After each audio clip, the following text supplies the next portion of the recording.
जी हाँ, इस वक्त सबसे बड़ी खबर आई और ये बुरी खबर आई कि पहलवान विनेश फोगाट को पेरिस ओलंपिक में डिसक्वालीफाइड कर दिया गया है। जी हाँ, ये इस वक्त की सबसे बड़ी ब्रेकिंग न्यूज़ है और सबसे दर्दनाक खबर है उन खेल प्रेमियों के लिए, या यूँ कहे कि पूरे भारत के लिए, कि जो हमारी ओलंपिक में कम से कम सिल्वर तो आना ही था अगर विनेश फोगाट हारती, लेकिन गोल्ड भी पक्का था। लेकिन आज सुबह इतनी दुख भरी खबर आई कि पूरे भारत का, या यूँ कहें कि जितने भी कुश्ती के पहलवान हैं, बच्चे हैं, सबका दिल टूट गया, क्योंकि विनेश फोगाट को ओवरवेट की वजह से डिसक्वालीफाइड कर दिया गया पेरिस ओलंपिक में। जी हाँ, आज सुबह जब उनका वज़न नापा गया तो वो करीब 100 ग्राम ज़्यादा था, और इस बात को लेकर जो उनके नियम है ओलंपिक कमेटी के, उस नियम के हिसाब से विनेश फोगाट को डिसक्वालीफाइड कर दिया गया। हालांकि भारत ने इसका कड़ा विरोध जताया और इस फैसले का जो वहाँ पे पेरिस ओलंपिक में हमारी भारत की जो टीम है उन्होंने विरोध भी किया, लेकिन अब इस बात की उम्मीद काफ़ी कम है, या यूँ कहें कि ना के बराबर है कि इस पर कोई रिवर्सल आ सकता है। तो इस फैसले के बाद, यानी अयोग्य घोषित होने के बाद, अब विनेश फोगाट को खाली हाथ ही अपने देश लौटना होगा। ये दुख भरी खबर है, क्योंकि खेल प्रेमी भारत में जितने भी थे सब देर रात तक मैच देखते थे। उन्हें उम्मीद थी कि शायद विनेश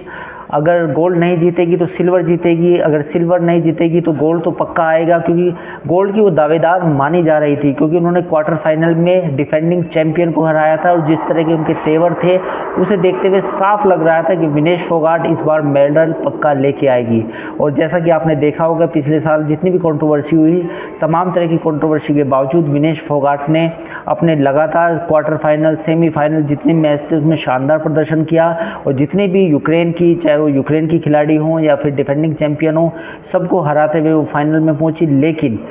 जो नियम है, उनके नियमों के अनुसार उनको 50 किलोग्राम की कैटेगरी में होना था, लेकिन जब उनका वज़न नापा गया तो वो करीब 100 ग्राम ज़्यादा था। तो उसके लिए हालांकि उन्होंने कुछ मेहनत भी की थी, सुबह साइकिलिंग भी की, ऐसी खबरें हैं, लेकिन उसके बावजूद जो नियम हैं उन नियमों के अनुसार जैसे ही वो ओवरवेट हुई, ओवरवेट होने के बाद उनको डिसक्वालीफाइड कर दिया गया। ये एक बहुत ही बुरी खबर है तमाम उन भारतवासियों के लिए, उन खेल प्रेमियों के लिए जो ओलंपिक में, पेरिस ओलंपिक में एक मेडल की आस लगाए बैठे थे। इस बार जैसा कि आपको मालूम भी होगा कि पेरिस ओलंपिक में भारत का प्रदर्शन उतना अच्छा नहीं है जितना लास्ट ओलंपिक में था। तो इस बार उम्मीद की जा रही थी कि शायद गोल्ड की शुरुआत होगी वो विनेश फोगाट की तरफ से होगी। हालांकि नीरज चोपड़ा भी इस जेवलिन थ्रो में गोल्ड के लिए लड़ेंगे, उनका मुकाबला 8 अगस्त को है, लेकिन पहले लग रहा था कि शायद विनेश कुछ करिश्मा करेगी, लेकिन विनेश की ये जो खबर आई इससे पूरे भारत का दिल टूट गया है। तो फिलहाल इस वक्त की सबसे बड़ी खबर है वो ये है कि विनेश फोगाट पेरिस ओलंपिक से खाली हाथ आएंगे। अब गोल्ड की एकमात्र आशा